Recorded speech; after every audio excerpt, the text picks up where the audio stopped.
Então, pessoal, bom dia mais uma vez. A gente vai dar início, então, à nossa aula de inflamação. Nessa aula de inflamação, a gente vai rever um pouquinho dos conceitos que nós vimos na aula passada sobre patologia geral. A gente viu que alguns sistemas, eles acabam sendo perturbados dentro dos processos infecciosos e, por conseguinte, inflamatórios, causando essa resposta do nosso próprio organismo, sendo que essa resposta, algumas vezes, pode ser de forma exacerbada. Antes de tudo, por conta de algumas coisas que têm acontecido com relação ao portal, umas vezes a gente não tem acesso quando a gente vai lançar o plano, é, e outras vezes, como a colega até alertou ontem, que a gente tinha que autorizar, aceitar as equipes dentro da plataforma Teams. No entanto, a plataforma Teams, com todo o tutorial dizendo como acessar, como fazê-lo, também a gente não está conseguindo para que a aula gravada migre automaticamente para o ABA e vocês tenham acesso. E também não está permitindo com que a gente salve diretamente, como fazíamos no semestre passado, e colocávamos lá um link no AVA que direcionava para o YouTube e vocês tinham acesso, tá? Mas a gente, de alguma forma, a gente vai conseguir isso até esse fim de semana para que vocês tenham a possibilidade de ver o conteúdo e também ter, quem não possivelmente não teve como assistir às aulas, tem acesso ao material e assim não ficar para trás, tá? Então, hoje nós vamos. Na semana passada, nós falamos sobre os processos gerais de patologia.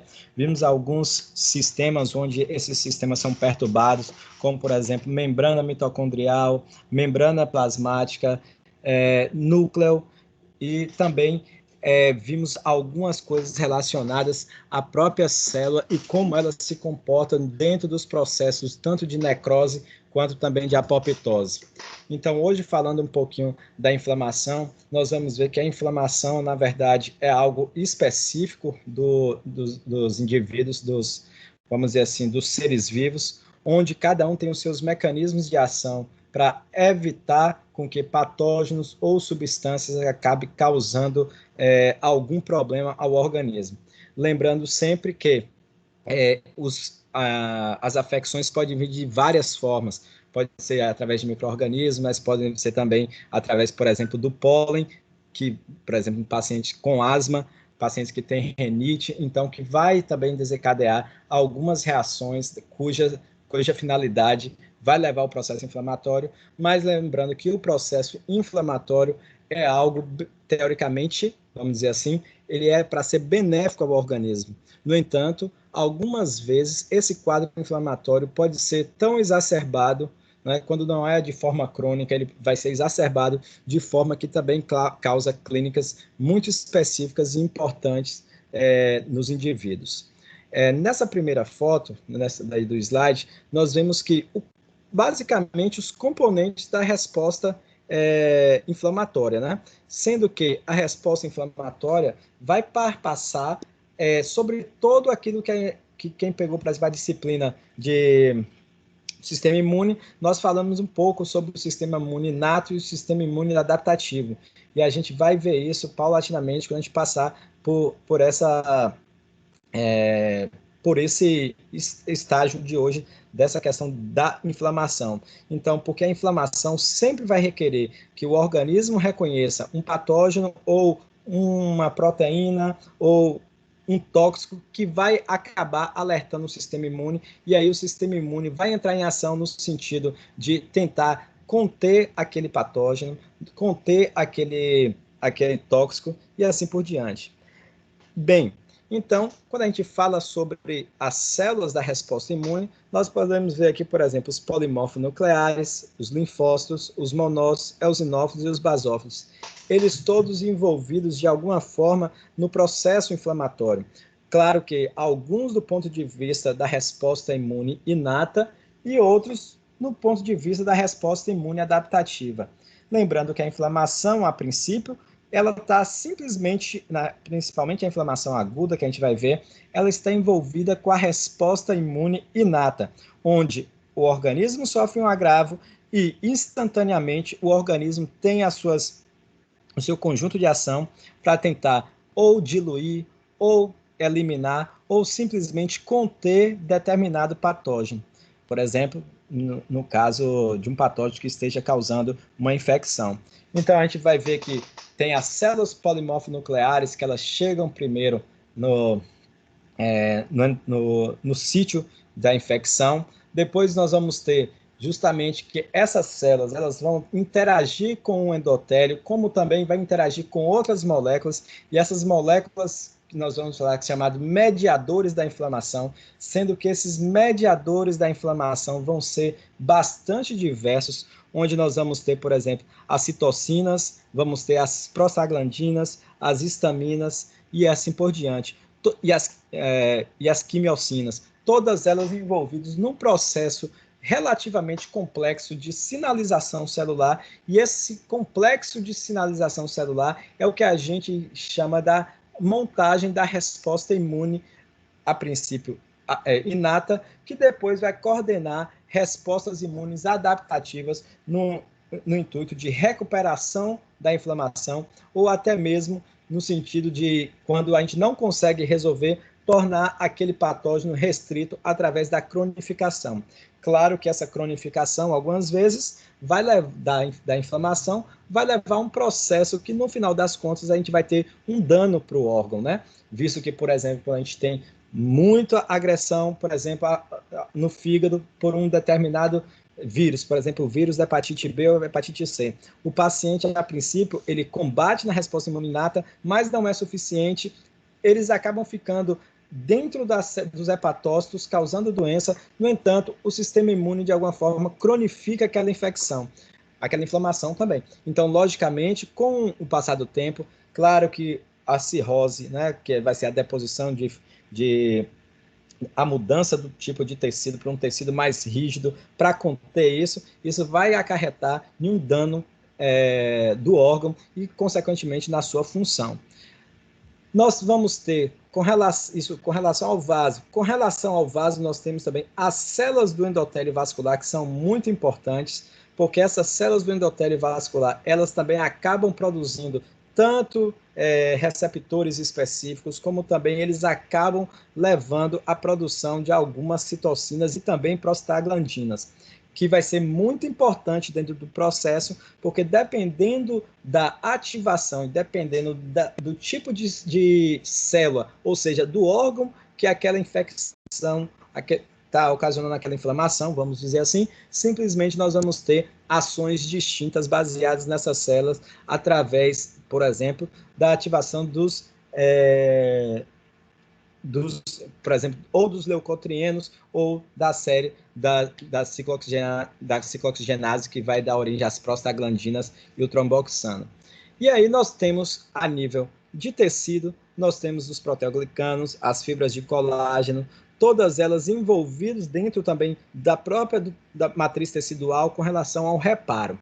Com relação às células, nós temos aqui, por exemplo, o macrófago, sendo que o macrófago ele é um monócito que estava na corrente sanguínea e migrou e se adaptou para o tecido. Então, esse macrófago, ele é uma célula apresentadora de antígeno, ou seja, é uma célula especialista em, como se fosse sentinela, junto com as células dendríticas, de perceber um patógeno ou um tóxico, fazer fagocitose, apresentar esse patógeno via moléculas de MHC, que vai ser justamente montada a resposta imune.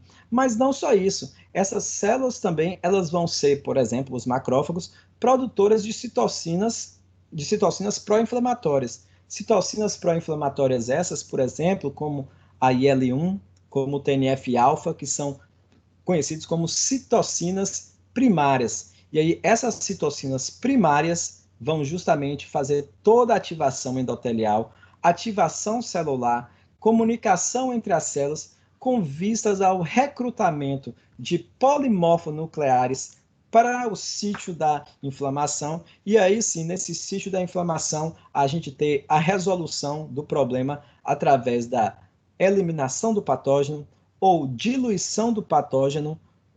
Às vezes, por exemplo, esse patógeno, na verdade, esse tóxico pode ser, por exemplo, um veneno.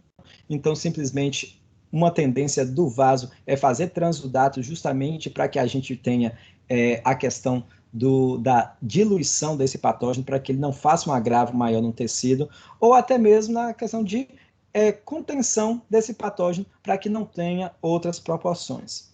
E isso principalmente por essas células bastante especializadas como os macrófagos e as células dendríticas, que são conhecidas dentro da resposta imune inata como células apresentadoras de antígeno, tá? Outra célula importante vai ser justamente o mastócito que tem uma característica muito semelhante ao do basófilo, visto que aqui esse basófilo não está tão bonito, porque o basófilo ele é um polimorfo nuclear, né, da série mieloide. No entanto, a gente não consegue ver muito o núcleo dele, simplesmente porque ele tem muitos grânulos no seu citoplasma, cobrindo até mesmo todo o núcleo. E aí sim, esses grânulos desses basófilos e também dos mastócitos, eles são ricos em histamina. Histamina é um outro mediador da resposta inflamatória, onde nós vamos ter que, para que tenha ação, principalmente no basófilo e no mastócito, o mastócito é tecidual, né, células especializadas teciduais, onde nós vamos ter o receptor, principalmente para IgE, essa imunoglobulina E ligada à célula, em um segundo momento de contato com aquele alérgeno ou patógeno, ele acaba gerando a degranulação desses grânulos, e esses grânulos são ricos em histamina. E aí a histamina vai ter todos aqueles efeitos, a princípio, no sentido de, além de ser um mediador da inflamação, ele vai fazer justamente, como é que eu vou dizer? Ele vai propiciar a vasodilatação do endotélio e também justamente essa questão do exudato. Exudato e transudato, não sei se vocês já viram esses termos, são relacionados a nós temos algo dentro do vaso que passa para fora do tecido. Na verdade, é a passagem de líquido para o tecido. Quando a gente só tem líquido, a gente chama de transudato. Mas quando a gente tem a passagem de líquido, mais células, mais proteínas, então nós temos o que nós chamamos de exudato. Vou fechar aqui, alguém abriu o microfone. Professor. Sim. É igual quando você tem uma raladura, Fernanda. É igual quando você tem uma raladura, digamos, na perna e ela começa a minar, não é isso? Sim, também. Aquilo ali é justamente exudato, exatamente. Todo o processo, a gente vai ver que todo o processo inflamatório, Fernanda, e demais, acontece dessa forma. Nós temos um agravo, uma raladura é algo que já tomou uma outra dimensão assim de inflamação, né? A gente é muito factível. Mas para a gente entender no tipo micro, imagine quando a gente é picado por uma muriçoca. Simplesmente, então, nós temos a muriçoca que nos picou e logo ela injeta o seu veneno, logicamente. Claro que ali tem o que ali? Justamente as células sentinelas. Quais são essas? Os macrófagos e as células dendríticas. Elas acabam despertando o sistema imune no sentido de não só gerar mediadores da inflamação, mas a primeira coisa é vasodilatação, e a vasodilatação do endotélio vascular vai fazer com que extravase líquido. Esse líquido tem uma função de mais ou menos diluir aquele vírus, aquele veneno da picada da muriçoca, e simplesmente para que a gente não tenha maiores problemas. Mas também nós temos mastócitos ligados. Então, logicamente, começa a fazer o quê? Degranulação de histamina. A histamina tem essa propriedade justamente também de propiciar vasodilatação, recrutamento de leucócitos e simplesmente, uma outra coisa, é justamente coçar. Essa coceira vai levar ao aumento da resposta e vai aumentar, e aí vai fazer justamente aquele aquele edema local, e aquele edema local que a gente vê nas picadas de muriçoca é justamente um pequeno grau da resposta inflamatória, tá? Mas a questão da raladura é perfeitamente a mesma coisa. Nós temos uma agressão do tecido, essa agressão do tecido vai levar justamente a recrutamento de leucócitos, extravasamento do líquido do vaso para o tecido, com o fim de levar proteínas, levar células que estejam dentro da resposta inflamatória. E depois, quando nós temos a resposta inflamatória já totalmente, vamos dizer assim, com o seu objetivo de alcançado, de ter bloqueado aquele patógeno ou aquele agravo, simplesmente nós vamos ter, então, um outro tecido, que é um tecido de reparo, onde macrófagos e nós vamos ter fibras de colágeno e proteoglicanos, justamente para restaurar o tecido como era originalmente, tá bom? Bem, por definição, a inflamação, também chamada de flogose, né?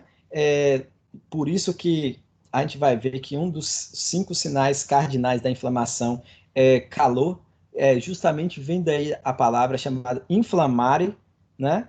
Justamente que significa pegar fogo, ou seja, está inflamado, que está muito quente. E é isso que a gente vê geralmente nas inflamações. Por conta que a inflamação é uma reação dos tecidos vascularizados a um agente agressor, caracterizada pela saída de líquidos e de células do sangue para o intestino. E isso é o que a gente vai ver, a gente já deve ter visto várias vezes, a gente vai ver daqui no decorrer, que justamente é o que caracteriza a inflamação, que é justamente a gente ter uma lesão por um agente agressor, então nós temos vasodilatação do endotélio vascular, extravasamento de líquido para o tecido, mas também não só de líquido, de proteínas e também de células do sangue. Células do sangue essa com finalidade justamente de conter a infecção, porque são células especializadas que são os leucócitos. E é caracterizada por uma resposta vascular a alguma injúria. Sempre vai ser uma resposta vascular, porque tecido que não seja vascularizado não tem como justamente fazer com que as células de defesa cheguem lá. Então, simplesmente, a gente vai falar que toda célula, todo órgão, ele é vascularizado, tá? E os que, porventura, por exemplo, não têm tanta vascularização, são órgãos que também não são tão acometidos com processos inflamatórios. Então, as causas dessa inflamação são diversas. Nós temos, por exemplo, as infecções, tanto infecção por parasitas, por protozoários, por bactérias, por fungos, todos eles vão levar a quadros inflamatórios. Podemos ter também traumas esses de origem mecânica, por exemplo, um corte vai gerar uma inflamação, porque vai acabar tendo uma resposta do vaso, e a gente vai ver como é que é essa resposta do vaso. A injúria física, a questão principalmente de extrema temperatura ou radiação, acaba lesando a inflamação. Nós vimos que nos processos patológicos, nós temos que, por exemplo, nós temos a radiação ocasionando processos que vão perturbar alguns sistemas intracelulares, e essa perturbação desses sistemas intracelulares vai gerar justamente a inflamação. Injúria química, principalmente pela ingestão de algum medicamento, por exemplo. Nós temos medicamentos que acabam ocasionando inflamação, principalmente inflamação daquilo que nós chamamos de reações de hipersensibilidade, que não deixa de ser uma reação inflamatória. Nós temos reações de hipersensibilidade tipo 1, tipo 2, tipo 3 e tipo 4, que é mais tardia. Cada uma delas tendo a sua especificidade na geração da resposta. Algumas dessas respostas vão ser mediadas por anticorpos, outro vai ter citotoxicidade com necessidade de ligação de anticorpo, como, por exemplo, a gente vê nas anafilotoxinas, como também a gente vai ver as reações tardias de hipersensibilidade de 3, que a gente precisa, então, de uma fase de sensibilização para um segundo momento. Por exemplo, a gente tem na reação de hipersensibilidade tipo 4, quando a paciente acaba sendo vacinado para tuberculose. Nós temos o bacilo de Koch, que na verdade é atenuado, que a gente tem a vacina, simplesmente é injetado e aquilo cria um certo granuloma. Então, aquilo ali dá uma sensação que o organismo vai estar sempre protegido, é uma vacina duradoura, por conta dessa reação tardia, de hipersensibilidade tardia, gerando aquele pequeno granulomazinho quando a gente faz a vacinação.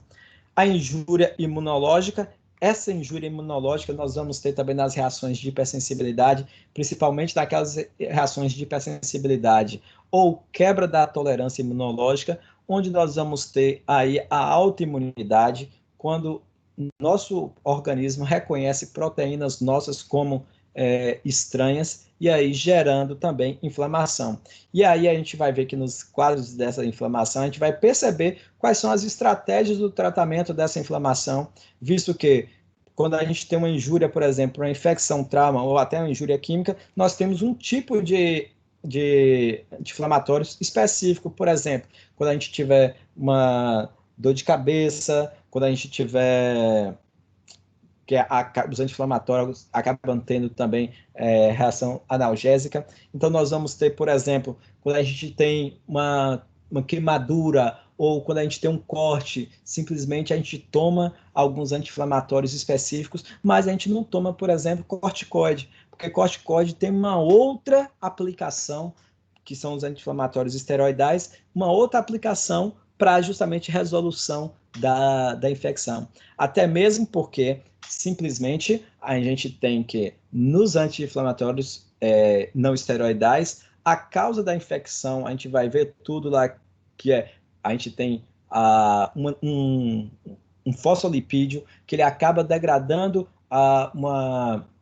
um fosfolipídio de membrana, que justamente ele vai dar origem à cascata do ácido araquidônico, que vai ter funções diversas. No entanto, e do qual o AINES, né, o anti-inflamatório não esteroidal, a gente sabe que tem como função, na verdade a gente vai ver para frente, quem ainda não sabe, tem função justamente de inibição da ciclooxigenase que está envolvida dentro desse processo do ácido araquidônico.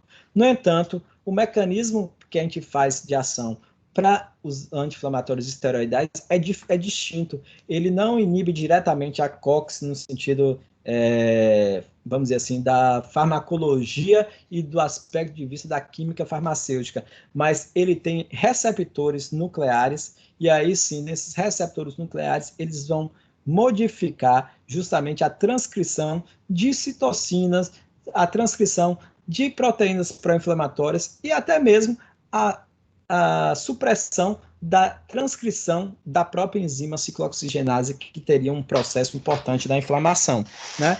Então, simplesmente, a gente vai perceber que nas injúrias imunológicas, na autoimunidade, por exemplo, o tratamento vai ser preferencial com alguns corticoides, por conta do mecanismo de ação ser distinto. Logicamente, eles vão ter também suas contraindicações, e aí a gente vai perceber isso na próxima aula, quando a gente falar sobre os corticoides não esteroidais, desculpa. Então, nós temos também tecido morto, que a gente viu que o tecido morto ele acaba levando a resposta imunológica, principalmente por conta de alterações inflamatórias que ocorrem no tecido, principalmente adjacente a essas áreas necróticas, uma vez que nas áreas necróticas, como a gente falou na aula passada, essas áreas necróticas, uma necrose caracteriza por perda da integridade da membrana, então eu acabo expondo material intracelular, e esse material intracelular ele é justamente reconhecido como algo que desperta o sistema imune e simplesmente vai ocasionar também inflamação. E aqui estão os 5 pontos cardinais da inflamação. Isso vocês precisam ter bastante em mente, né? Que principalmente aqui o rubor, esse rubor da inflamação, primeiro caso aqui, é representado por esse bonequinho aqui sendo ateado fogo. O rubor calor. O calor é simplesmente por conta quando a gente tem metabolismo aumentado em áreas que foi afetadas, por exemplo, por um corte, uma picada, ou uma infecção por algum patógeno, por uma bactéria. Simplesmente nós temos aumento da atividade celular, nós temos também aumento do fluxo vascular, e esse aumento do fluxo vascular vai ocasionar maior temperatura, aumento do sistema termorregulatório a nível hipotalâmico também geral, que inclusive um dos pontos vai ser febre, justamente para tentar conter aquele patógeno, visto que os patógenos também eles têm o objetivo de viver dentro do nosso organismo a 37,5, então uma vez que eu aumento a temperatura, eles também acabam tendo dificuldade de replicação, porque não é a temperatura boa de proliferação. Mas a gente sabe que algumas vezes esse sistema não é tão eficiente, mas é um conjunto, a inflamação é um conjunto de ações com vistas a justamente ou mitigar a infecção, ou acabar com a infecção, ou até mesmo isolar o agente infeccioso e também diluir, como a gente já falou antes, dependendo do tipo de agravo.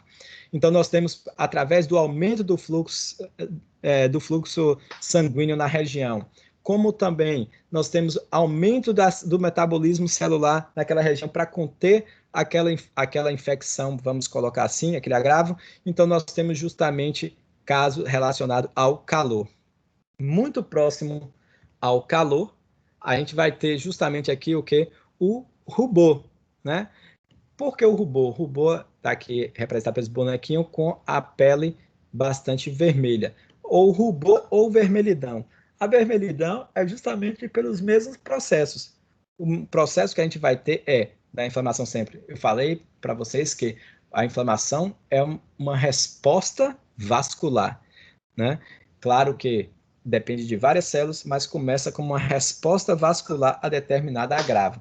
Então, nessa determinada agravo, nós vamos ter aumento do fluxo sanguíneo. Então, se a gente vai ter aumento do fluxo sanguíneo, a gente vai ter justamente também aumento da oferta de sangue, que vai deixar o indivíduo mais com calor. Nós vimos também que, como é uma resposta do vaso, o vaso vai sofrer vasodilatação. Vasodilatação essa que vai ocasionar justamente a permeabilidade também, que a gente vai ver que é o próximo ponto cardinal do endotélio vascular, tornando o indivíduo um pouco mais vermelho, tá? Ou seja, rubor. O outro é justamente representado aqui por essa barriga desse indivíduo, que é desse bonequinho, que é justamente o edema. Então, nós temos calor, rubor, edema, e esse edema, logicamente, como a gente já falou um pouquinho aqui, a gente vê que a resposta inflamatória ela é conjunta, por conta dessa ativação endotelial, por conta das células endoteliais se tornarem mais, vamos dizer assim, um pouco menos grudadas, se a gente fosse falar assim, elas se tornam mais com fenestras a ponto de produzir o exudato. Então, justamente esse extravasamento do líquido do vaso sanguíneo para o tecido vai gerar uma região de edema. Então, nós temos calor, rubor, edema, e nós vamos ter aqui um processo que está representado aqui por conta desse evento aqui que caiu no dedo aqui, então está causando dor, pelo que o indivíduo está aqui. Então, essa dor é através justamente de quando nós temos os mediadores da inflamação. Esses mediadores da inflamação vão também, através da produção de prostaglandinas específicas, eles vão tornar as fibras nervosas nociceptoras mais sensíveis à dor. Então, a gente tem aquela questão do limiar da dor. Então, a produção de citocinas pró-inflamatórias a nível das células do vaso, das células da inflamação, os leucócitos, macrófagos, neutrófilos que estão lá no tecido fazendo aquele processo de reconhecimento e ativação da resposta imune, nós vamos então ter justamente a diminuição, aumento da produção de prostaglandinas e a diminuição da nocicepção. Nocicepção é tudo que a gente está envolvido com dor. Quando nós pisamos num prego ou alguma coisa desse tipo, nós temos fibras nervosas chamadas de nociceptores. Então, essas fibras conduzem a dor até o sistema nervoso central, que traduz aquilo como dor. Então, quando a gente acaba tendo isso, então, essas prostaglandinas tornam esses nervos, essas fibras mais sensíveis à nossa percepção, e aí sim nós vamos ter eventos de dor. Um outro quadro, que é o quadro seguinte, é justamente a perda da função. Perda da função é quando o órgão para de funcionar por conta que a inflamação foi muito exacerbada. Algumas vezes, essa perda da função, ela pode ser total e ela pode ser parcial, mas pode ser total. O que eu quero dizer isso? Por exemplo, um paciente que tem, de forma crônica, inflamação aguda vamos dizer assim, da asma. E aí, simplesmente, na inflamação, que é a asma, ele vai ter um processo inflamatório com degranulação de leucotrienos e histamina, que vai fazer vasoconstricção, e o paciente vai ter aquilo chamado de... E também vai ter edema dos bronquíolos. Ali, simplesmente, com o tempo, se não for revertido o processo inflamatório, simplesmente o paciente pode vir aumentar edema, aumentar noções de dor, no sentido da respiração, principalmente, e perder a função. Essa perder a função é perder a função de troca gasosa da hematose, que é o objetivo ali nos pulmões, que acontecem a nível de bronquíolos.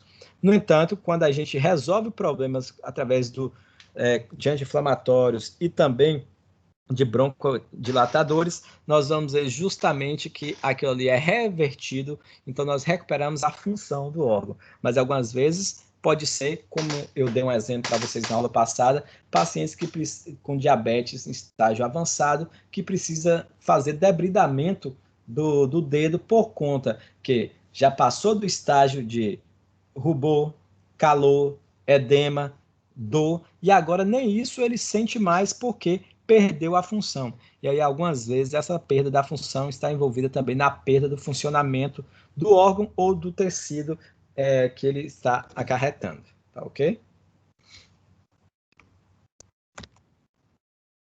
Então, nós vamos ter alguns padrões da inflamação, nós vamos ter alguns padrões, vão ser do tipo agudo ou crônico, então eles são bem distintos.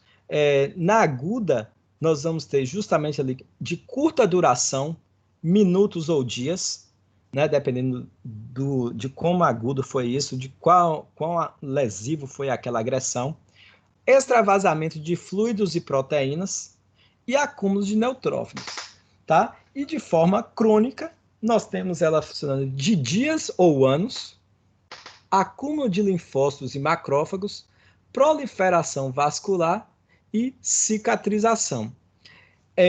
Quando a gente fala de aguda e crônica, é imprescindível a gente falar e a gente relembrar justamente do que a gente fala do sistema imune adaptativo e do sistema imune inato. Então, a gente vai ver que o sistema imune inato está muito mais ligado ao quê?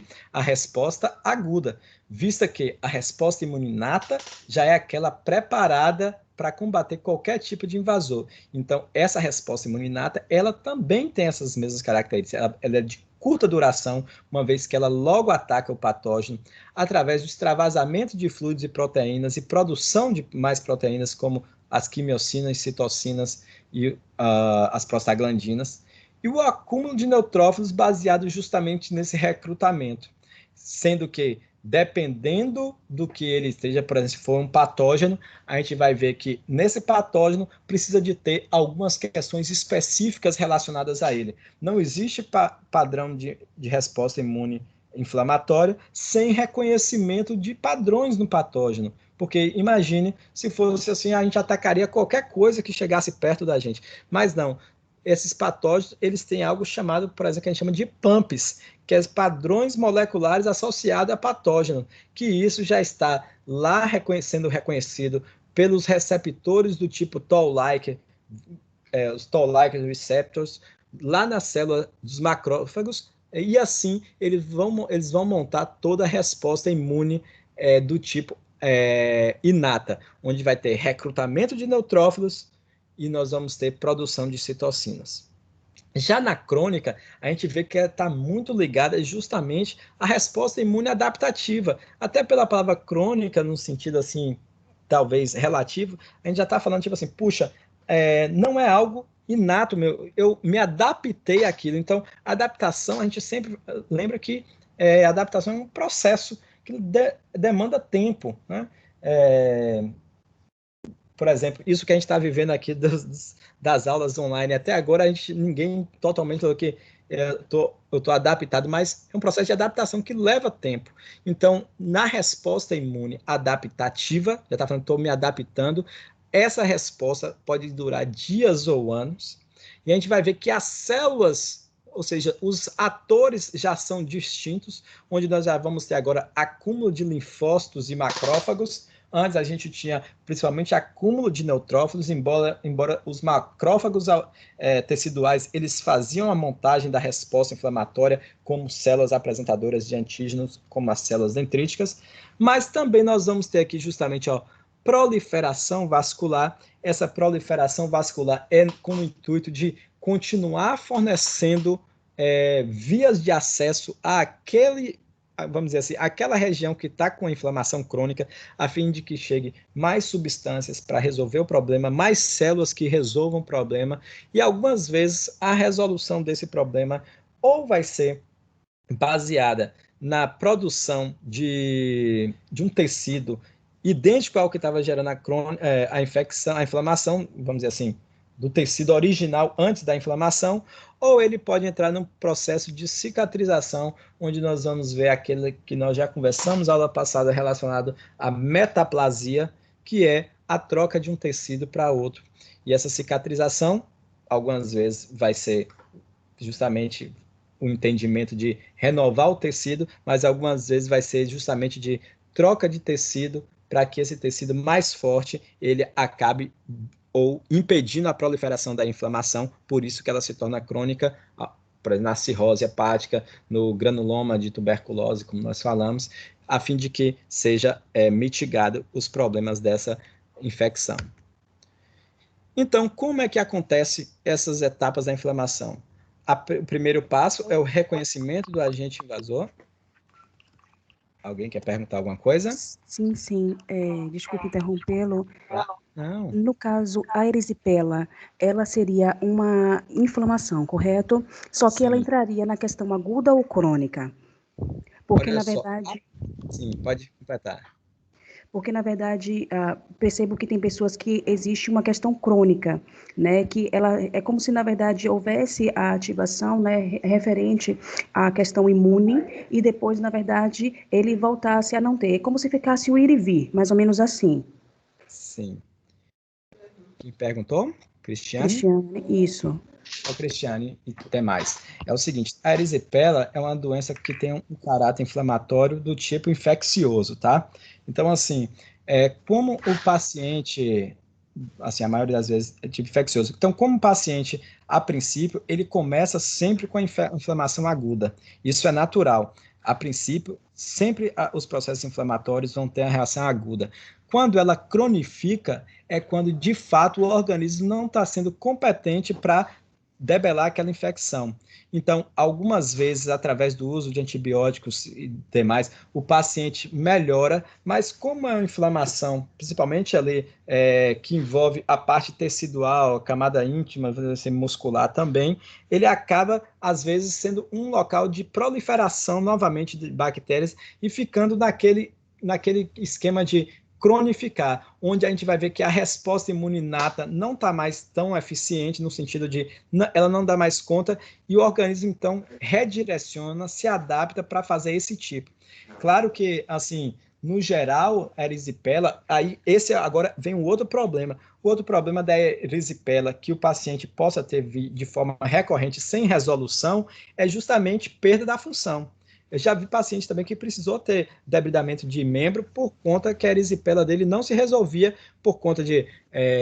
aí a gente tem questões relacionadas ao próprio patógeno, que a bactéria era resistente, ou o próprio sistema o próprio indivíduo, eles tinham várias comorbidades que impediam com que as células de defesa de fato tivessem sua função, né? E aí sim, ele de fato, o organismo fala que vamos cronificar essa doença de alguma maneira, de criar um arcabouço para proteger, mas, no entanto, muitas vezes, isso leva à perda da função. E por isso que aquele tecido acaba, às vezes, se tornando até um tecido necrosado, por conta que perde a função e, logicamente, ele vai morrer porque não consegue ter mais nutrição e desenvolver suas funções.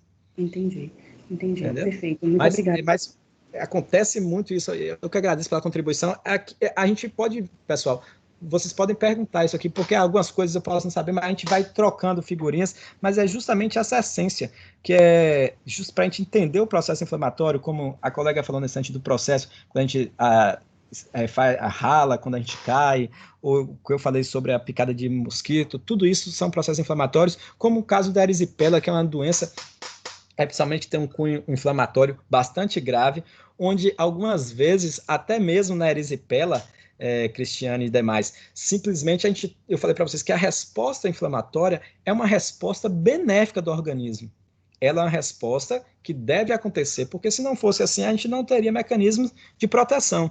No entanto, algumas vezes, essa resposta ela é muito exacerbada. Na erisipela também acontece esse tipo de resposta, onde nós temos uma permeabilidade vascular tão grande, por isso que a erisipela, justamente de essa questão da vermelhidão da pele, justamente por conta desse aumento da permeabilidade vascular, por conta da hiperprodução de citocinas pró-inflamatórias como TNF-alfa e L1, e aí sim a gente tem, de fato, uma inflamação que é tão grave que, se não for resolvida a médio prazo, ela cronifica e nessa cronificação pode vir a ter justamente a perda da função. Então, a primeira coisa, igual eu falei, é reconhecer o agente invasor. Isso aí é aquilo, um pouquinho da resposta imune inata, através dos PAMPs, como eu falei, os padrões de reconhecimento moleculares associados aos próprios patógenos ou associado a próprio tóxico que acaba justamente despertando o sistema imune. Logo depois, nós vamos ter recrutamento dos leucócitos, principalmente o recrutamento de leucócitos polimorfonucleares, também conhecidos como neutrófilos, tá? Que eles têm a capacidade de fagocitose, como também de produção de citocinas, a gente vai ver. Remoção do agente invasor lesivo, né? Através da fagocitose. Regulação, controle da resposta através da montagem da resposta imune inata e adaptativa, e a resolução, que seria justamente os mecanismos de reparo, onde algumas vezes nós vamos ter o processo de reparo pelo tecido, né, que eu falei para vocês igual, ou até mesmo um tecido um pouco mais forte, que não aparecia antes, por exemplo, somente fibrosado, que a gente tem também as cicatrizes. Aqui está justamente um aspecto, algumas fotos para mostrar os aspectos que a gente tem dentro da inflamação. Por exemplo, aqui nós temos justamente, quem pode falar o que é isso aqui? Qual é o evento daqueles 5 pontos cardinais?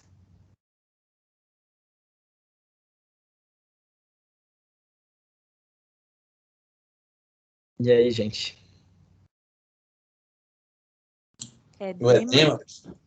Perfeitamente, edema. A gente vê aqui, ó, vermelhidão, mas aqui essa figura aqui é justamente a pessoa apertando o edema. Edema caracterizado esse pelo extravasamento do líquido do vaso para o espaço intersticial, ou seja, tecidual.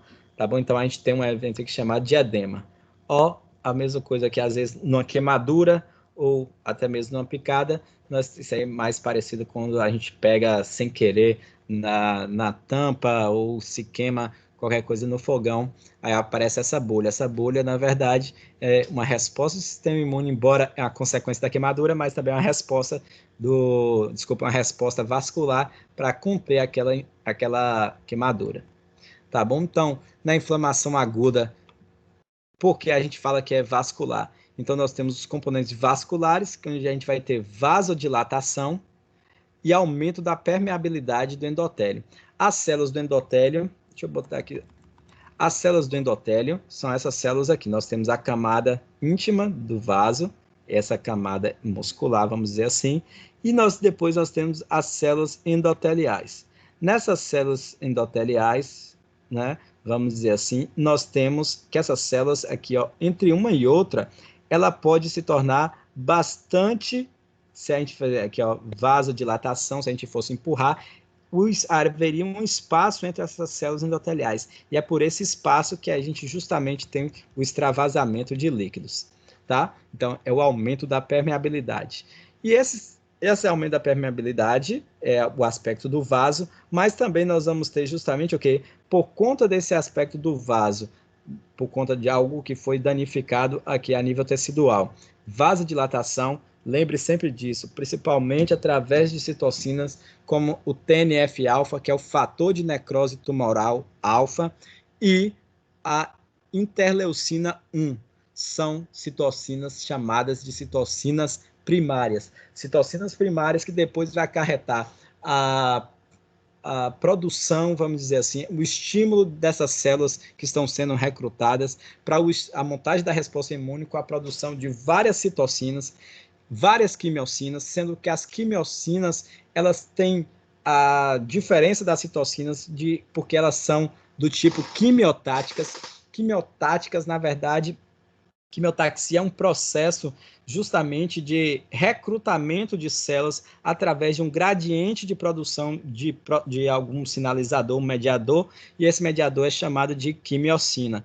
Então, essa quimiocina é como se fosse o cheiro quando a pessoa faz uma comida boa que acaba nos atraindo. Então, essas quimiocinas são liberadas, essas quimiocinas, através dessas células que estavam teciduais, como os macrófagos, e aí simplesmente a recrutamento de neutrófilos. Esse recrutamento de neutrófilos vai acontecer, então, algo chamado de diapedese, que a gente vai ver mais para frente, e vai fazer uma concentração no lugar da injúria através da ativação celular, e aí sim nós vamos ter tudo o que um neutrófilo faz de forma exacerbada, que é fagocitose, que é citotoxicidade, e aí sim tentando resolver o problema da inflamação.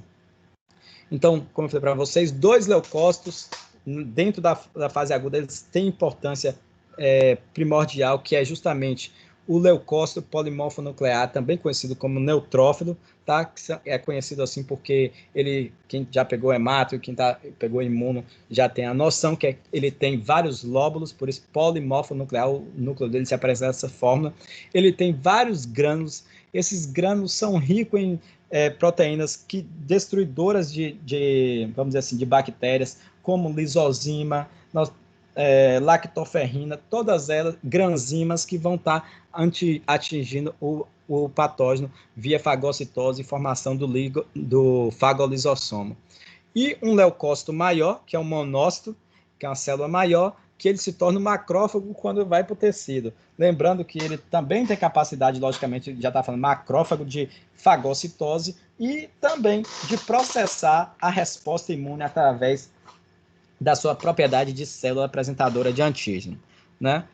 Isso aqui eu já falei, ambas as células são capazes de fagocitose, e o neutrófilo só vive alguns dias e libera enzimas que digerem tecido morto e corpos estranhos, e o monócito, que vive um pouco mais de tempo, ele acaba segregando numerosas citocinas que aumentam a resposta inflamatória em muitas formas, como também esse macrófago, vários dias ali, depois da resolução da infecção, ele acaba também entrando dentro dos processos justamente de reparo tecidual, que é a resolução da inflamação. Aqui é um polimorfo nuclear, que são os lóbulos deles, os 3 lóbulos, são ligados por fitas, vamos dizer assim, por segmentos de DNA, logicamente, também.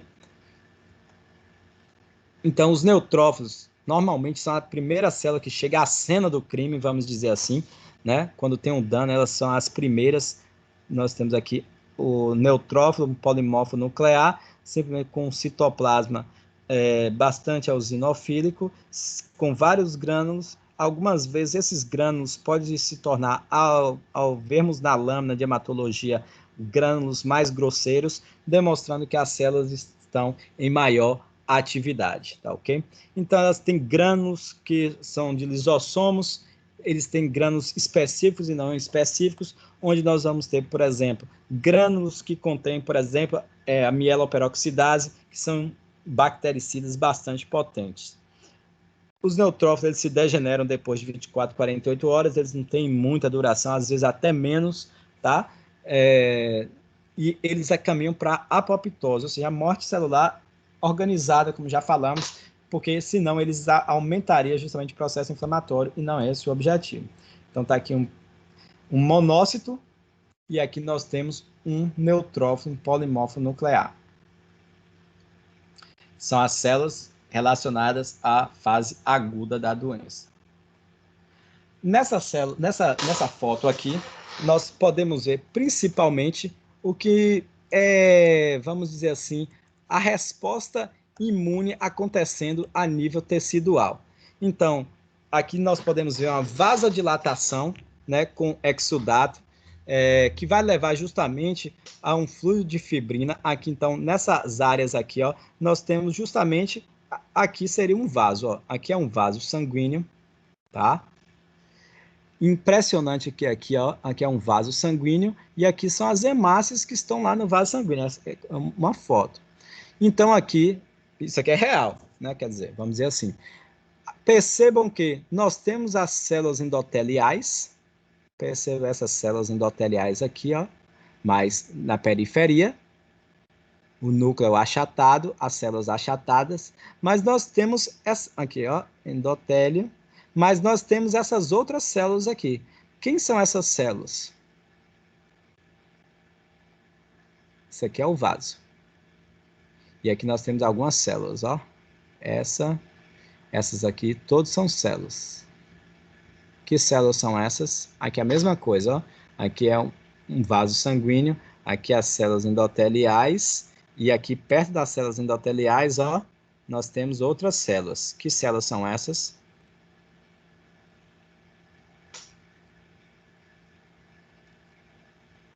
E aí, gente?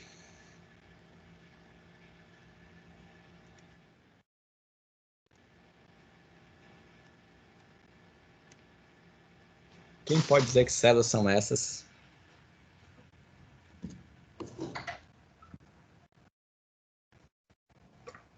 Essas células, gente, são justamente os polimorfonucleares. O que está acontecendo? Está acontecendo que a nível tecidual aqui tem alguma bactéria, vamos colocar assim, vamos dizer assim, alguma bactéria que esteja causando dano tecidual. Então, nós temos que acaba aumentando a permeabilidade vascular. Nós temos que essas células, vamos dizer, os macrófagos que tinham aqui, eles acabam produzindo, eles montaram a resposta imune, produziram quimiocinas. Essas quimiocinas, ao entrar na circulação, elas recrutaram leucócitos. Esses leucócitos estão saindo do vaso e indo para o tecido. E essa saída é chamada de diapedese. Ele está saindo justamente aqui, já tem ó, várias células que não são células, não são células do espaço intersticial, logicamente. Então, simplesmente são polimorfonucleares e macrófagos, justamente para aumentar a resposta celular. E isso daqui também, se eu estou tendo esse acúmulo de líquido aqui e de proteínas, a gente tem aqui uma formação de um edema a nível e um exudato. Às vezes é fácil a gente ver o edema quando a gente está falando de uma pele que a gente coloca o dedo, a gente percebe que acaba entrando mais. Mas aqui, na histologia, nós percebemos o exudato dessa forma, uma região que não deveria ter célula, mas nem líquido, permeada de líquido com, vamos dizer assim, com fibroblastos, com fibrina e outros elementos, mostrando que justamente de ser um exudato, tá bom? Então, a gente vê aí justamente a vasodilatação, né, que levando um grande fluxo sanguíneo na área da inflamação, que vai resultar justamente no rubor e no calor, é justamente isso. A permeabilidade vascular, que as células endoteliais se tornam mais estreitas, vamos dizer assim, por conta justamente ou da injúria do endotélio celular, ou atingiu diretamente o endotélio celular, por exemplo, quando a gente se corta, ou simplesmente via mediadores químicos, que são as citocinas, que tornam essa permeabilidade vascular aumentada. Então, vai produzir esse transudato, e esse transudato vai ser justamente rico em proteínas, células vermelhas, células brancas, ou seja, leucócitos, e isso pode aumentar a pressão osmótica extravascular e aí justamente ocasionar o que a gente chama de edema, tá ok?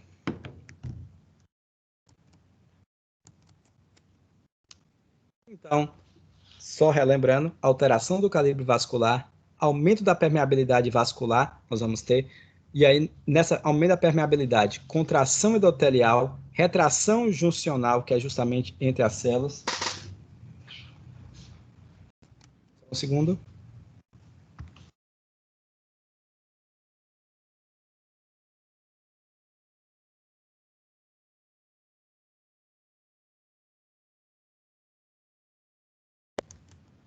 Voltando. Então, essa retração juncional vai fazer justamente que as células endoteliais se tornem menos próximas umas das outras. Aí, ou pode ter também uma agressão endotelial direta, com o deslocamento dessas células endoteliais, agressão endotelial mediada por leucócitos e extravasamento a partir de capilares em regeneração. Isso é o que tem relacionado ao vaso. Com relação aos eventos celulares, nós vamos ter a diapedese leucocitária e fagocitose. Diapedese, nós já vimos o que é isso, é a marginalização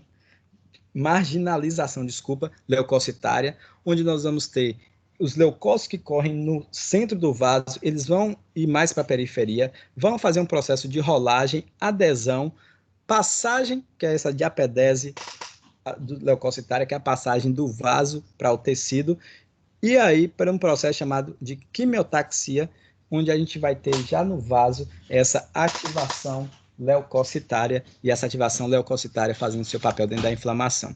Aqui está justamente esses eventos. Nós percebemos aqui que o macrófago ele acabou fagocitando esse patógeno, e aí ele começa a produzir citocinas. Quais são essas citocinas primárias? TNF-alfa e interleucina 1. Essa interleucina 1 vai ocasionar ativação endotelial. Essa ativação endotelial vai levar à produção de alguns receptores através da formação de P-selectinas e E-selectinas. Essas P e E-selectinas têm ligantes específicos justamente em glicoproteínas dos leucócitos, aqui do polimorfo nuclear, né? E aí que eles vão se ligar a essas P e E-selectinas. A gente vai ver que tem alguns proteoglicanos que vão fazer, esse aqui vai ser a rolagem, mas aqui nós vamos ter agora aqui já um estágio de estabilidade, onde depois, através de quimiocinas, a gente vai aumentar o recrutamento leucocitário. E aí, através dessas integrinas, eles vão dar estabilidade a essa ligação, e aí simplesmente nós vamos ter, através de outros receptores, essa passagem através, por exemplo, aqui, ICAM, que é a molécula de adesão intercelular, tá? E aí nós vamos ter esse processo que é a migração pelo endotélio, e aí essa ligação vai fazer com que essa migração vai fazer com que o leucócito chegue a onde teve a infecção e aí propiciar a inflamação e resolução da inflamação. Aí aqui, mais uma vez, nós temos aqui justamente essa passagem, nós temos a célula, mas nós temos um infiltrado inflamatório muito grande. A gente vai ter fotos melhores depois. A fagocitose, que nós já reconhecemos, que é o reconhecimento e acoplamento da partícula, englobamento e destruição ou degradação. Mas tudo isso vai ser mediante alguns mediadores químicos da inflamação. Nós vamos ter aqui, por exemplo, mediadores que vão são secretados como, por exemplo, histamina, serotonina e enzimas lisossomais. Aí vai depender também de onde é que esses mediadores eles têm e onde eles são produzidos. Então, nós temos aqui, por exemplo, os mastócitos, basófilos e plaquetas, onde nós vamos ter principalmente histamina. A serotonina nós vamos ter nas plaquetas e as enzimas lisossomais lá nos macrófagos e neutrófilos. Vai ter a síntese de proteínas, vamos dizer assim, novas, onde nós vamos ter as prostaglandinas, leucotrienos, fator ativador de plaquetas, a formação de espécies reativas de oxigênio, que também acaba sendo um mediador, óxido nítrico através da óxido nítrico sintetase, e isso vai fazer dentro do endotélio vascular uma atividade, e a produção de citocinas pró-inflamatórias. E aqui nós percebemos que cada uma delas é produzida em determinadas células e não em outras, ou principalmente predominante em umas células e menos em outras.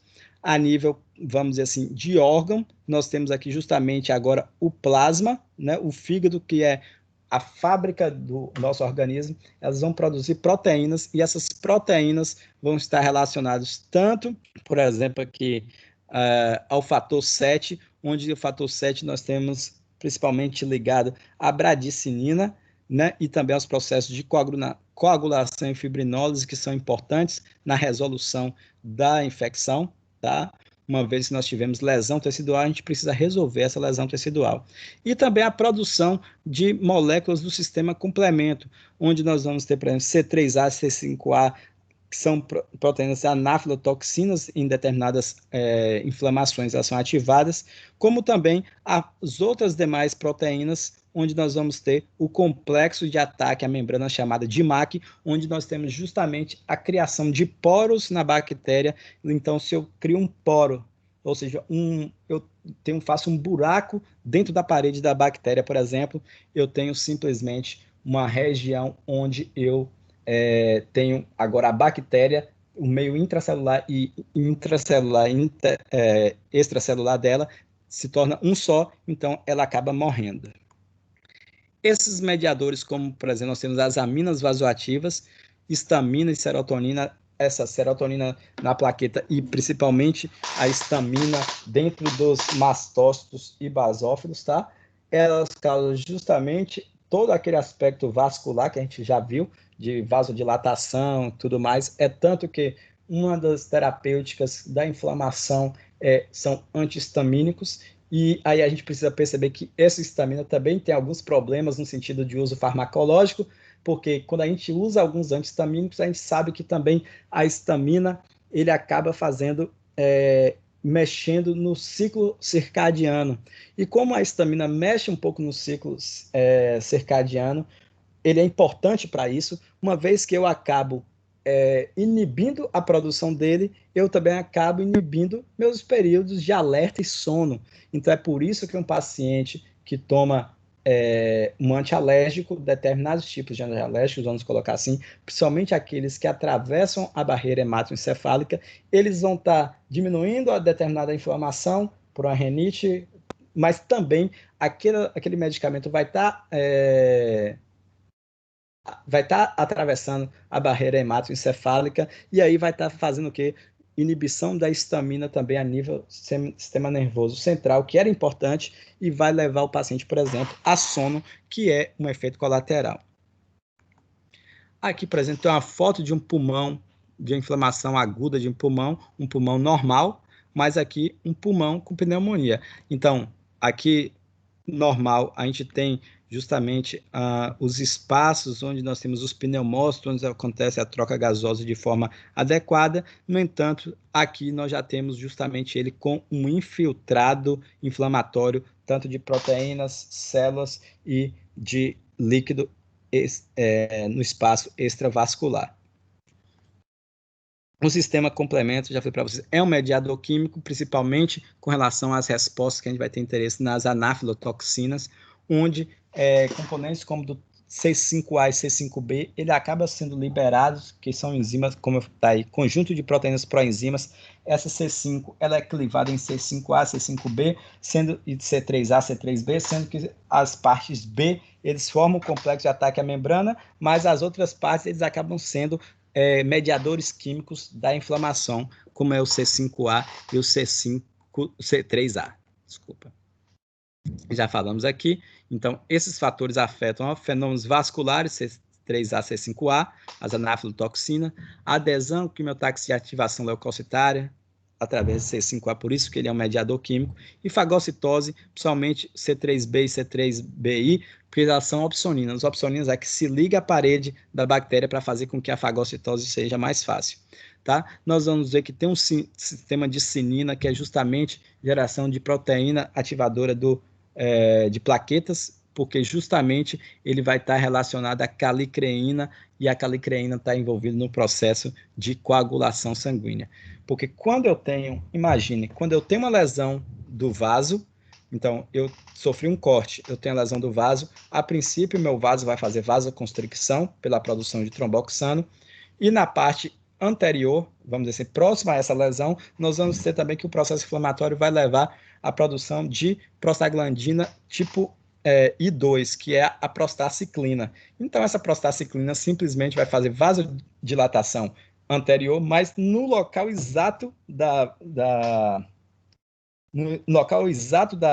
do corte, nós vamos ter vasoconstricção, vamos ter recrutamento de plaquetas, e nessas plaquetas elas são ricas justamente nessas substâncias. E aí nós vamos ter o tromboxano formando, e o tromboxano vai ser justamente um fato que vai propiciar coagulação.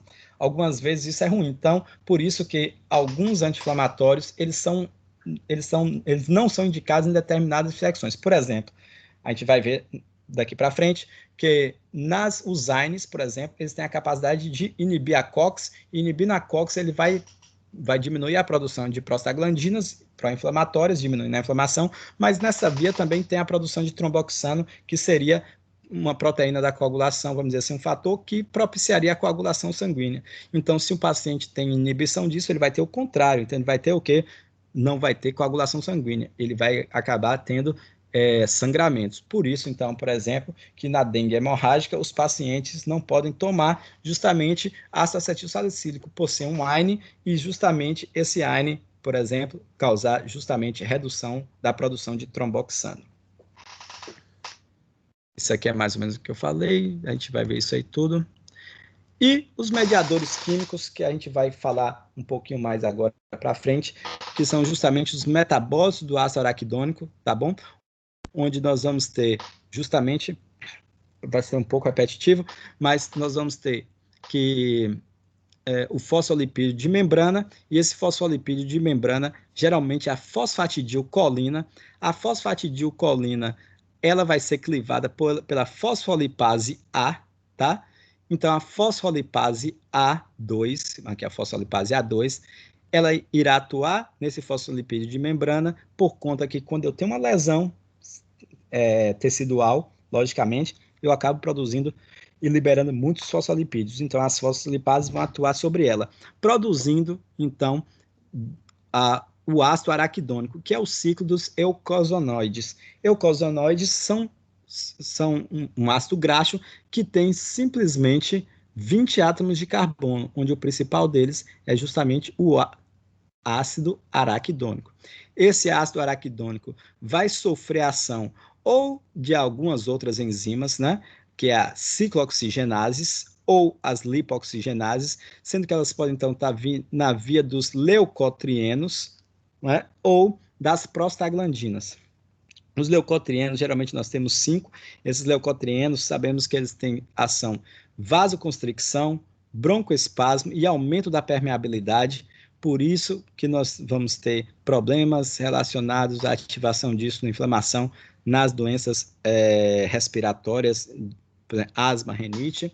E aqui, nas vias das ciclooxigenases, sendo que essa aqui é justamente a via de acesso de inibição dos AINES, dos anti-inflamatórios não esteroidais, que é justamente a diminuição, a produção de prostaglandina, o ácido araquidônico, através da ação da ciclooxigenase, vai gerar prostaglandina G2, que vai continuar tendo a ação da ciclooxigenase, produzir prostaglandina H2, e essa ciclooxigenase na prostaglandina H2 vai gerar ou o PGF2, ou aqui todas essas, tromboxano ou as prostaciclinas, geralmente tem ações contrárias. Por isso que às vezes a gente precisa perceber onde elas estão sendo produzidas em maior atividade, em maiores células, porque dependendo de cada célula que ela atinja, a gente vai ter enzimas específicas que vai direcionar a produção dessa prostaglandina H2, vai atuar nessa prostaglandina H2,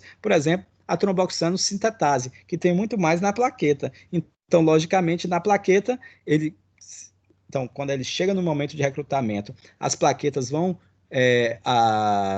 produzir tromboxano sintetase, que vai atuar sobre a prostaglandina H2, produzindo o tromboxano H2, que vai fazer vasoconstricção e promoção da agregação plaquetária.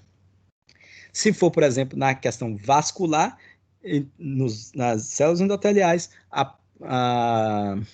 a prostaciclina sintetase vai atuar sobre a prostaglandina H2, formando prostaciclina, que é a PGI2, que vai ocasionar vasodilatação, inibição da agregação plaquetária, e aí nós vamos ter justamente o contrário. Isso depende do agravo e depende do tecido e do tipo celular onde ela é mais proeminente, essas sintetases, tá ok? Como também PGF2, PGF2-alfa e PGD2, ou até mesmo a PGE, que não está aqui, que é hiper importante, principalmente nos processos, para a gente entender que a termorregulação é principalmente através da PGE2, que ela tem uma ação a nível hipotalâmico central, e isso é que faz aquela termorregulação no sentido de febre, tá bom? Outros mediadores estão aí: fator de ativação plaquetária, citocinas, óxido nítrico, componentes lisossomos e radicais livres derivados de oxigênio que são produzidos nos processos inflamatórios. Na inflamação crônica, nós vamos ter justamente outras características, né? Como a infiltração de mononucleares, como linfócitos e macrófagos e plasmócitos. A gente vai ter essa questão da destruição tecidual e nós vamos ter uma reação de reparo, que vai ser ou a substituição por tecido conjuntivo, né, angiogênese e fibrose, ou simplesmente a gente vai conseguir, de alguma forma, manter pelo menos algo do tecido. No entanto, a maioria das vezes, como a cronificação leva um pouco da perda da função, simplesmente a gente vai ter também a troca de tecido, a metaplasia, para um tecido mais grosso, tá ok? Aqui é o macrófago. Então, normalmente o marcador da inflamação crônica, né, exceto o linfócito, exceto nas infecções viróticas, que na verdade ela já é a principal na ativação. Isso aqui é bem, lá a gente só uma revisão do que é um linfócito. Ele é reconhecido por seu núcleo, aqui que se a gente tivesse numa coloração de ou de Ginsa ou de Wright, a gente ia ter aqui, por exemplo, que nós íamos ter uma célula, que é um linfócito reativo, já que está assim as células espiculadas, no entanto, ela geralmente, deixa eu ver se tem outra foto melhor mais para frente. Não tem uma foto melhor. Na verdade, é uma célula esférica com o núcleo, a relação núcleo-citoplasma bastante diminuído, ou seja, o núcleo toma quase toda a célula, o citoplasma é bastante basofílico e o núcleo é bastante condensado. A gente sabe que tem 3 tipos: linfócitos B, linfócitos T e as células natural killer, que são todos linfócitos. Natural killer, ela chega geralmente no início da infecção, tem propriedades de citotoxicidade direta, e nós temos os linfócitos B, que estão envolvidos na imunidade humoral, que é a produção de anticorpos, e os linfócitos T, que podem ser linfócitos T, TH1 ou T auxiliares, ou linfócitos T tipo CD8, que são linfócitos T citotóxicos, ou linfócito T CD4, que aí sim vai direcionar uma resposta inflamatória, ou outra chamada também de linfócitos T auxiliares. O plasmócito é justamente um linfócito modificado, e esse linfócito B modificado, ele já é produtor, ele tem essa... ele é um pouco, tem uma cauda, assim, um núcleo um pouco mais para a periferia, justamente por conta de muita produção de cadeias leves e pesadas das imunoglobulinas, montagem e secreção desses anticorpos. O reparo por tecido conjuntivo, geralmente fibrose, primeiro, quando eu não resolvo, eu promovo a angiogênese, tanto que alguns agentes, principalmente, por exemplo, no câncer, o principal objetivo é inibição da angiogênese, migração e proliferação de fibroblastos, como naquela primeira, logo no início do slide, a gente viu que tinha fibroblastos atuando dentro da inflamação. Aqueles fibroblastos vão fazer deposição de matriz extracelular, e aquilo ali vai acontecer justamente um remodelamento do tecido, que vai ser justamente a reorganização para um tecido fibroso. E aí pode gerar situações onde nós vamos ter inflamação granulomatosa, que forma de forma crônica, né? Tanto no sentido de um granuloma de corpo estranho, ou um granuloma imunológico, como, por exemplo, que a gente tem no granuloma de tuberculose. tá ok?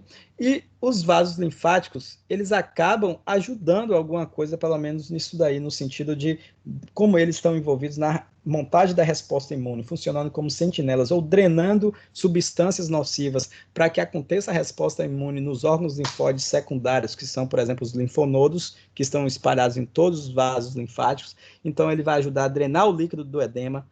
O agente agressor pode causar linfadenite justamente por conta que eles vão ser levados para essa região de resposta imune, que é justamente os linfonodos, podendo até mesmo inflamar esses linfonodos, e por isso que a gente vê, às vezes, mais alterado, principalmente na região aqui do pescoço ou na região inguinal aqui, inguinal, próximo aqui na virilha, e pode levar o agente agressor à corrente sanguínea. Isso também é um perigo, por conta que, dependendo do agressor, se ele for resistente, pode levar também a um estágio no sentido de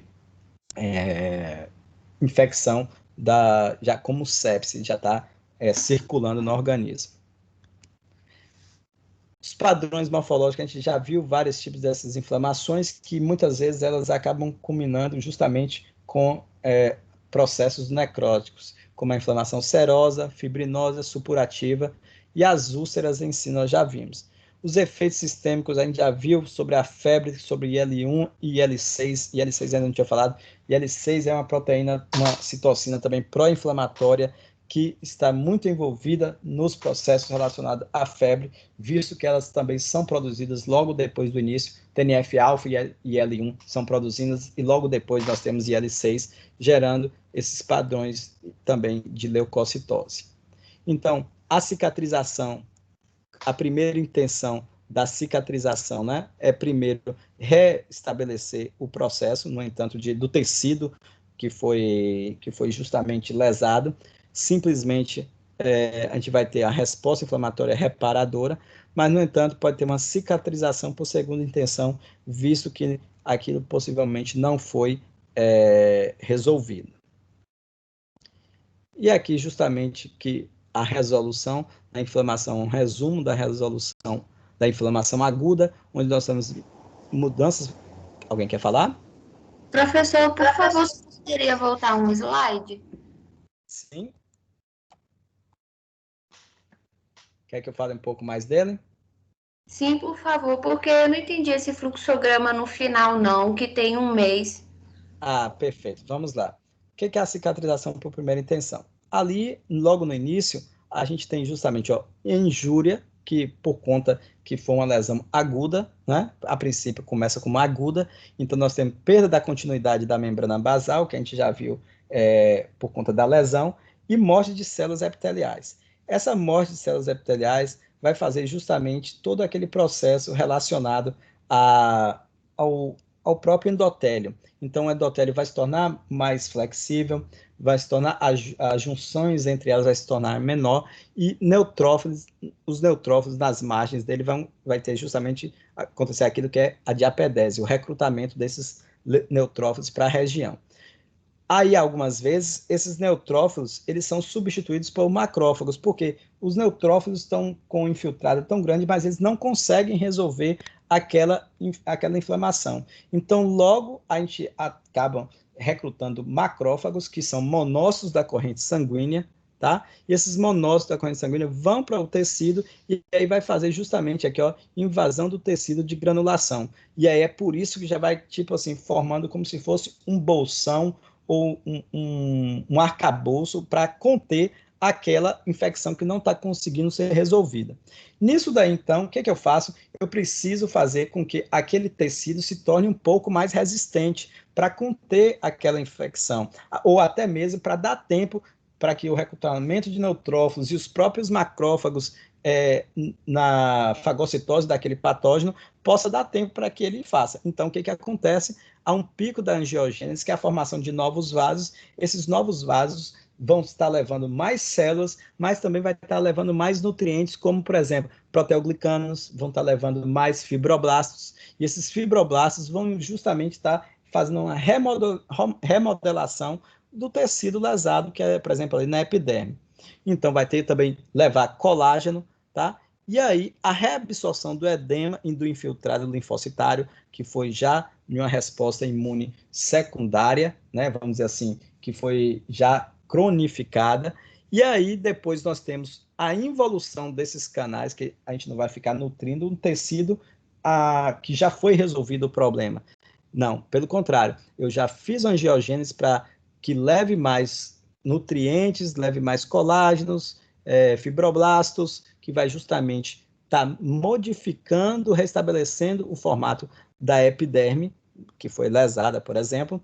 Aí as células, logicamente, não vão ficar lá de eterno, há justamente a reabsorção do edema e do infiltrado linfocitário. Os vasos que chegaram até lá vai sofrer involução, ou seja, eles vão deixar de existir, logicamente, porque ele não vai ficar nutrindo um tecido que já foi resolvido. E aí nós vamos ter reabsorção completa do infiltrado inflamatório e progressiva aquisição de força de estiramento, ou seja, justamente de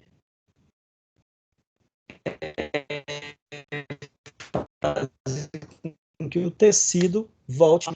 Mas quando isso não acontece, às vezes até com menos tempo, né? Dependendo do grau de lesão.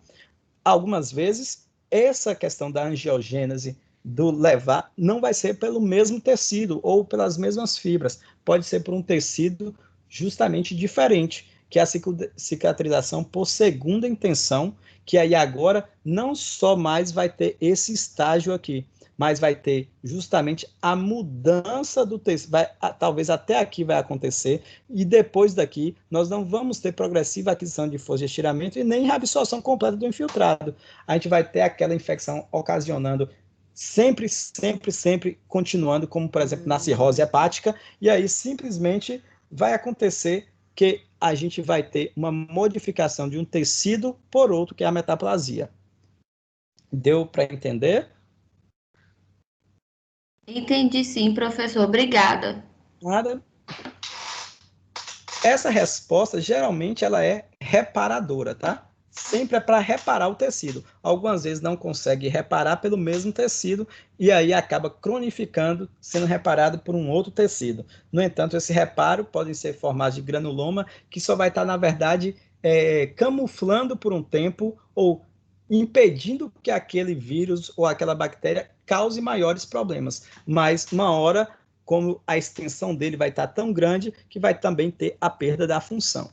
E aqui é mais justamente aqui a resolução da inflamação, que é quando nós temos a inflamação aguda, que a gente viu que é resposta vascular, mediadores inflamatórios e recrutamento de neutrófilos, onde depois nós temos a resolução, e nós vamos ter a limpeza dos estímulos de injúria, ou seja, diminuição das proteínas e quimiocinas, citocinas, dos mediadores também e das células inflamatórias, ou seja, os leucócitos não ficam lá de eterno, eles vão sofrer apoptose e serão retirados.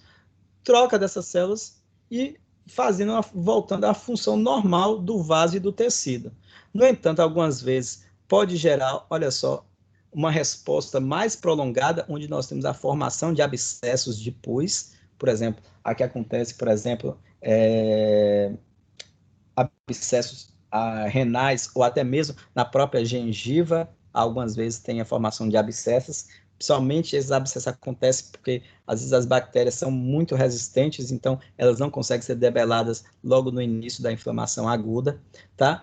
Algumas vezes, aqui já cronificando aqui, nós temos a inflamação crônica, a formação de novos vasos para tentar suprir e para tentar dar maior suporte a essas células, mudança do tipo de célula, onde a gente tinha polimorfonuclear, a gente tem agora predominância de mononuclear, ou seja, de macrófagos e linfócitos, tá? E depois a resolução daquele tecido, que poderia voltar ao normal se fosse resolvido, ou ele pode vir a um estágio de fibroses, onde nós vamos ter perda da função por conta da metaplasia, da troca do tecido, tá bom?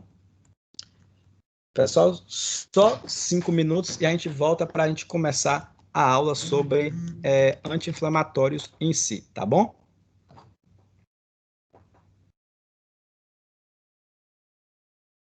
Só enquanto eu bebo uma água, só um segundo. Eu estou com a garganta bem seca, esqueci de trazer água, só um segundo. Toma um café aqui, viu?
Vamos me dar essa noite.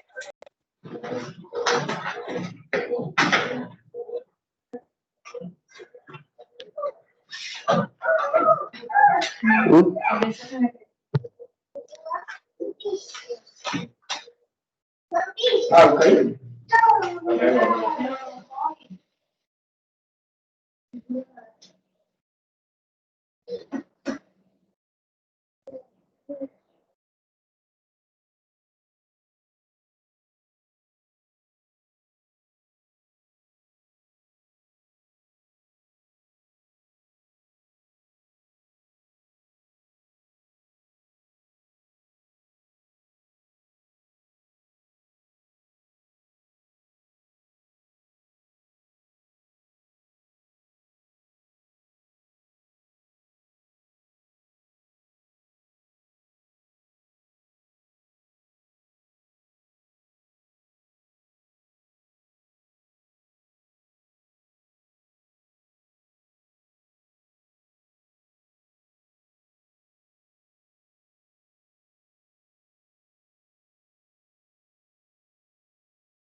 Olá, gente, voltei.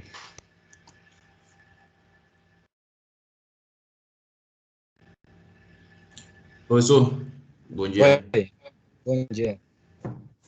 Tem alguns slides que o senhor está passando aí, está em inglês, não é isso? Como? Alguns slides em inglês, é isso mesmo? Não ouvi.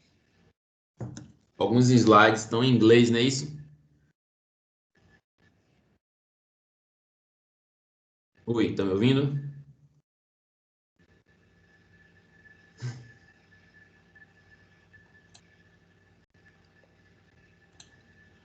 Professor, está me ouvindo? É porque a ligação tá péssima, acho que a qualidade da rede tá caindo toda hora aqui. Às vezes dá uma interrompidazinha, Tá mas ouvindo?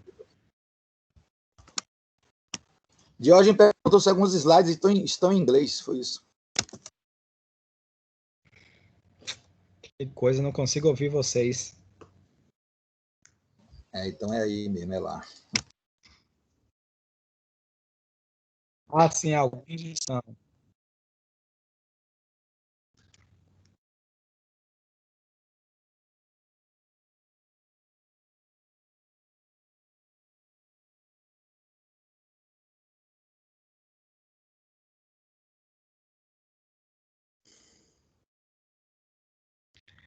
Bem, pessoal, na verdade, igual eu falei, eu tinha perdido um slide, mas a gente vai recuperar aqui um pouquinho. Estão me escutando? Sim, professor. Está Sim. escutando agora? Está me escutando? Então, nós vamos falar um pouquinho, agora a gente vai entrar, embora já vai dar 10 horas, mas a gente vai falando um pouquinho. A gente vai falar Professor? sobre... Oi? Professor? Diógenes quer falar com o senhor. Sim, Não sei se está saindo o áudio. Está me ouvindo, professor? estou ouvindo. Bem, Os slides, alguns slides do senhor está transmitindo aí. É em inglês ou está tendo alguma falha? não, alguns estavam, as fotos, algumas coisas estavam em inglês. Ok.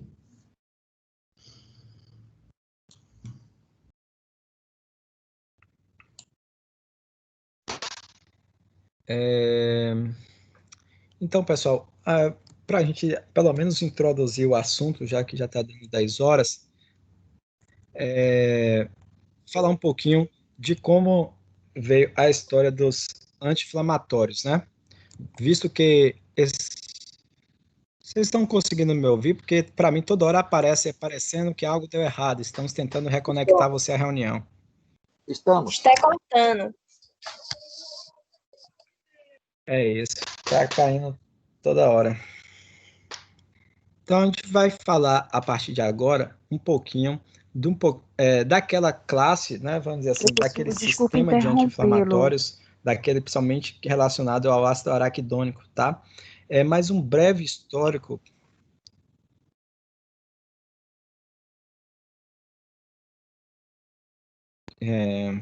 Complicado, mas a gente vai conseguir, gente. Que simplesmente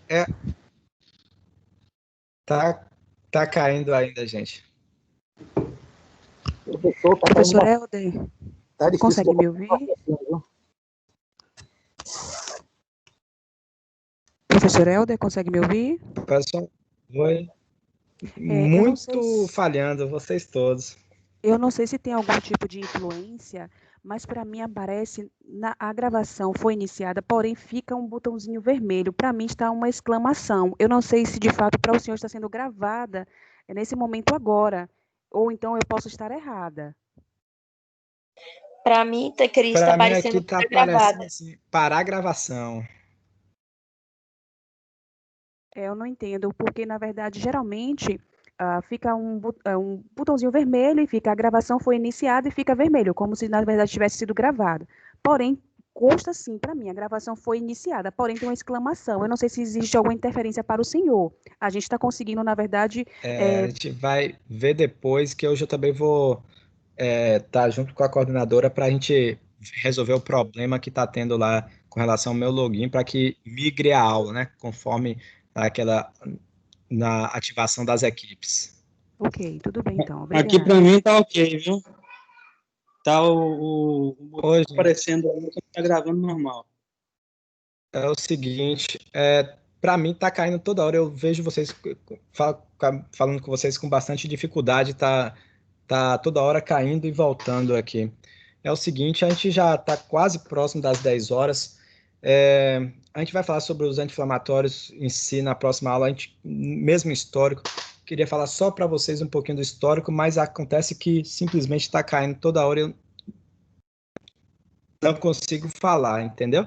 Não sei o que está acontecendo aqui com a internet. Eu vou fazer um pedido para vocês.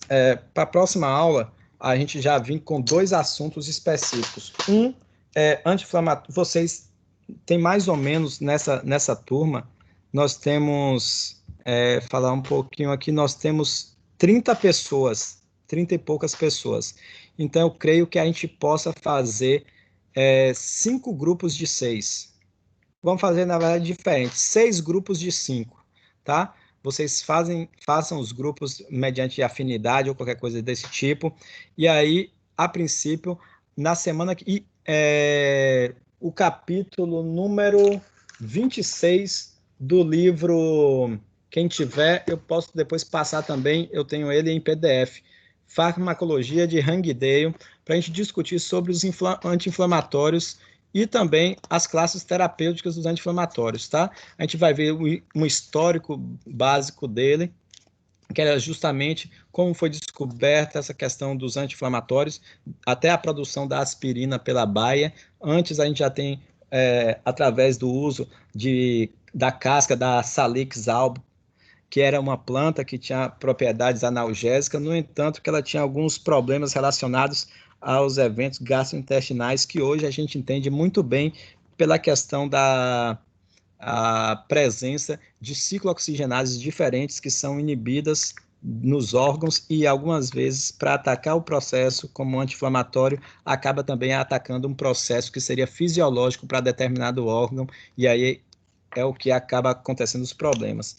E aí a entrada da baia na jogada, na produção não do salicilato, mas principalmente do acetil salicílico através de uma reação de acetilação, onde nós temos então a produção do ácido acetil salicílico que tinha maior relevância e também menores efeitos colaterais, principalmente dos distúrbios gastrointestinais causados pelo salicilato, que foi isolado lá por Felix Hoffmann desde 1897. Tá bom? Então, a gente vai falar sobre essas duas classes, tanto os anti-inflamatórios esteroidais como os não esteroidais, tá bom?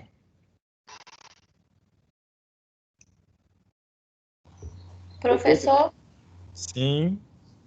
Só uma observação, porque o senhor falou quantidade de alunos baseado na aula que é ao vivo, só que no grupo tem 40 pessoas. Acredito que ainda em processo de confirmação de grade, mas aí seria possível o senhor disponibilizar mais temas? Sim, seria. A gente pode, tipo assim, não seriam coisas grandes, inclusive, a gente tipo assim, anti-inflamatórios, por exemplo, anti-inflamatórios na artrite reumatoide, anti-inflamatórios em doenças específicas, a gente mostrando que há várias aplicações dos anti-inflamatórios em várias doenças específicas que, às vezes, em 3, 4 slides, a gente poderia estar discutindo não a doença inteira, mas o processo de anti-inflamação, vamos assim, como anti-inflamatório naquela doença e o que é que beneficia para o paciente, sem entrar, por exemplo, no aspecto do diagnóstico da artrite reumatoide, sem entrar especificamente em toda a clínica, tá? Mas olhando essas doenças como se fosse o aspecto inflamatório. Inclusive porque algumas dessas doenças, elas são por exemplo, os anti-inflamatórios, eles foram descobertos que também eles tinham uma atividade também antipirética e também e analgésica, né? Não só anti-inflamatória. E aí, por que eles causam isso e qual a aplicação deles em cada uma dessas doenças, tá bom? Acho que se a gente fizer o grupo e começar a fazer vários temas muito pequenos, coisas que não vão demorar, as pessoas aqui no grupo, a gente vai discutir coisas que não demoram 5 minutos, então são importantes, entendeu?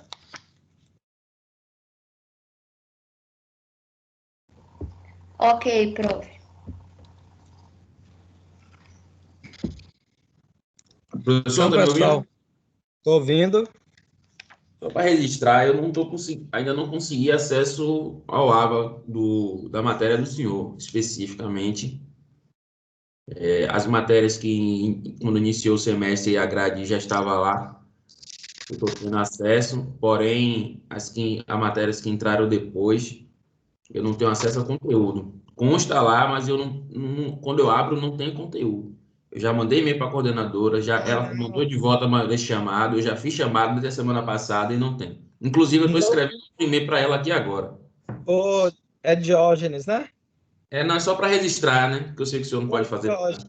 O conteúdo, na verdade, não é que, igual, tipo assim, eu peço, por um lado, eu peço desculpas porque teve um evento relacionado a este professor aqui, a Elda, entendeu? Essa disciplina subiu depois e, de fato, ficou sem o material. Esse material, quem posta sou eu.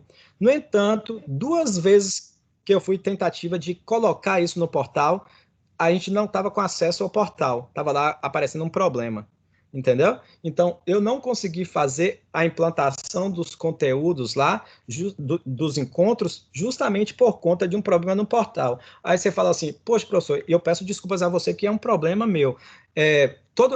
Sempre aconteceu isso, toda hora aconteceu isso, aí eu vou falar para vocês, não, possivelmente tem horas igual no instante, antes da aula aqui, eu entrei para saber quantos alunos tinham matriculado, e nessa disciplina tem 29 confirmados no AVA, simplesmente eu acessei. Mas nas outras dois momentos que eu separei, que são tempos maiores, para lançar todo o plano de aula, todo o que vai acontecer em cada aula, de fato eu não consegui. Infelizmente, eu já tinha falado com a coordenação, eu peço desculpas a vocês mais uma vez, mas infelizmente, nos momentos que eu reservei para isso, eu não consegui. E eu tenho uma outra esfera de atividades que eu também, infelizmente, vocês não têm culpa sobre isso, e por isso talvez não seria nem o âmbito dessas coisas todas, mas eu não tenho como ficar 24 horas por dia, ficar tentando, através, por exemplo,